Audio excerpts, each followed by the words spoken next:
et puis bon, il y passe la journée, et puis il décide de dormir sur place dans un palais, dans le palais du chevalier, c'est pas très bien précisé, enfin, on suppose que c'est là. Et la femme du chevalier, donc du chevalier Bisclavré, du loup-garou, est là. Et comme elle veut se faire bien voir auprès du roi, elle lui amène des cadeaux, oh là là, regardez, c'est beau ce que je vous amène, et tout ça. Et quand le loup la voit, il lui saute dessus, il lui mange le nez.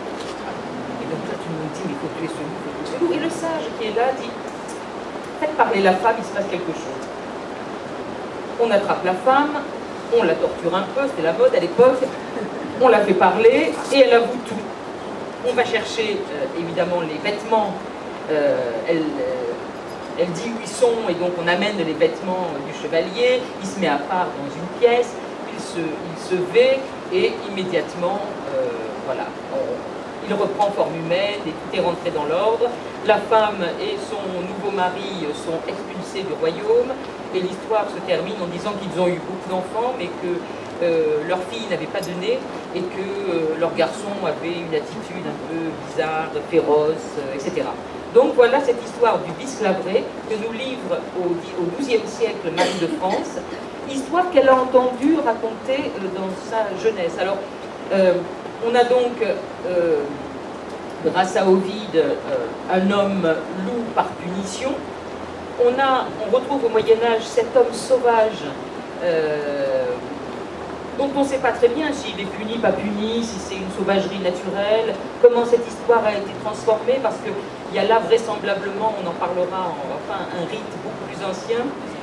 Et on a d'autres témoignages, on est assez pauvre au Moyen-Âge pour tout ce qui est texte, parce que bon, on a très très peu d'écrits qui parlent véritablement du peuple. Et donc il y en a un livre qui s'appelle le livre des Quenouilles, ou les évangiles des Quenouilles au XVe siècle, et ce sont des femmes qui se retrouvent pendant 7 jours, tous les soirs, une semaine, pour filer, et qui racontent leurs évangiles. Alors, leurs évangiles, c'est des toutes petites phrases, des toutes petites... où elles racontent des superstitions, des choses du quotidien. Là. Et à plusieurs reprises, elles parlent du garou et de leurs hommes qui se transforment en garous, donc 3 siècles plus tard. Alors, je vais vous donner quelques exemples de leurs textes. Voilà, donc il y a une femme prit la parole et dit « Parlons de ces le-varous », ça c'était en ancien français, donc de ces loups-varous, de ces loups-garous, si dangereux lorsqu'ils se montrent. Après ces 36 ans, j'ai soupçonné mon mari d'en être un, cela m'a fait perdre maintes beaux sommes. Je ne sais qu'en penser et n'ai trouvé qu'un seul remède, mon chat, qui va par nuit en amour, car il me défend contre un tel péril, il se met au devant d'eux et à toute heure défend son ami. C'est-à-dire que ces femmes qui parlent de leur mari garou, elles en parlent comme du reste, de la lessive, du machin, tout ça, c'est-à-dire qu'elles se donnent des conseils. Et là, ces textes d'évangile sont des conseils pour pouvoir échapper à leur garou. Alors un autre conseil d'une autre commère qui explique « J'ai entendu raconter par une de mes parents qu'elle soupçonnait son mari d'être le varou, le garou. Mais par conseil, sitôt qu'il était nuit, elle traînait son lacet et son tablier sur la terre derrière elle, et ainsi ne pouvait pas être approchée. Cela n'est point mauvais, dit une troisième, car c'est éprouvé. Mais il faut aussi avoir de la chandelle bénite sur vous et la tenir dans la main sans l'allumer, et incontinent, il fuira et cherchera autre part son aventure. J'ai entendu dire, dit une autre vieille, par une mienne voisine, qu'elle soupçonnait son mari d'être le varou, car elle le perdait souvent en hiver entre Noël et la Chandeleur.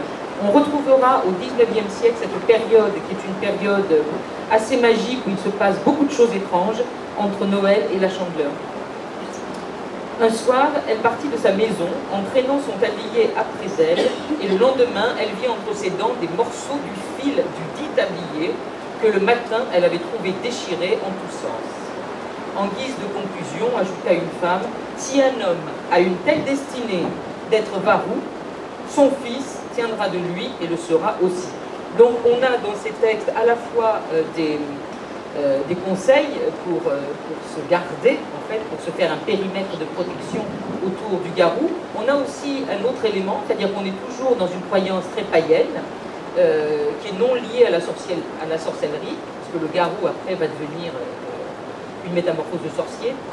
Et on a aussi cette question d'hérédité de mal en mal, qui en fait une espèce de personnes aptes à la sauvagerie du loup. Alors, tout change avec les démonologues, avec l'apparition du diable qui va rentrer en scène. Le diable, il rentre en scène de façon assez progressive. La sorcellerie, les sorcières, on les a toujours connues dans l'Antiquité grecque, dans l'Antiquité romaine. On a de la sorcellerie, en fait, c'est de la magie, tout simplement. C'est-à-dire qu'il est très difficile de différencier la sorcellerie de la magie. La magie est une magie publique, c'est-à-dire c'est la magie, par exemple, de Rome, c'est une magie publique avec ses rites, etc. La sorcellerie est plus une magie privée. Voilà, où chacun chez soi et sa tambouille. Voilà, si on devait faire une distinction entre magie et sorcellerie, c'est celle-ci que l'on pourrait faire. Alors, tout va basculer parce que il va y avoir, allez, on dirait aujourd'hui une crise. Non, il va y avoir de la famine, il va y avoir la grande peste, il va y avoir des guerres, il va y avoir, tant et si bien qu'à partir du XIVe siècle et XVe siècle, tout va mal et il va falloir trouver un responsable. Quand tout va mal, il faut toujours un responsable. Et la peur est terrible.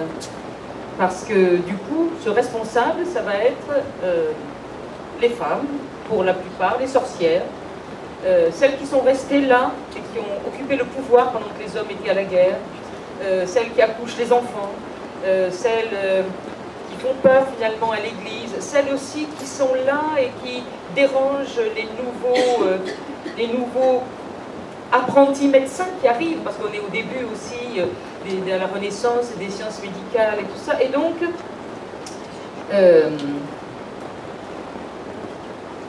en fait, si tout va mal, ça veut dire que Dieu n'est pas content. Dans une France, on est dans une Europe chrétienne. Donc si tout va mal, ça veut dire que Dieu n'est pas content. Si Dieu n'est pas content, ça veut dire qu'il y a des gens qui ne sont pas bien, et les gens qui ne sont pas bien, ça ne peut être que ceux qui ne croient pas en Dieu. Ceux qui ne croient pas en Dieu, ce sont des hérétiques, et les sorciers et les sorcières sont des hérétiques. Et c'est le premier crime qu'on va, et même le principal crime qui va leur être imputé, c'est l'hérésie. Ils sont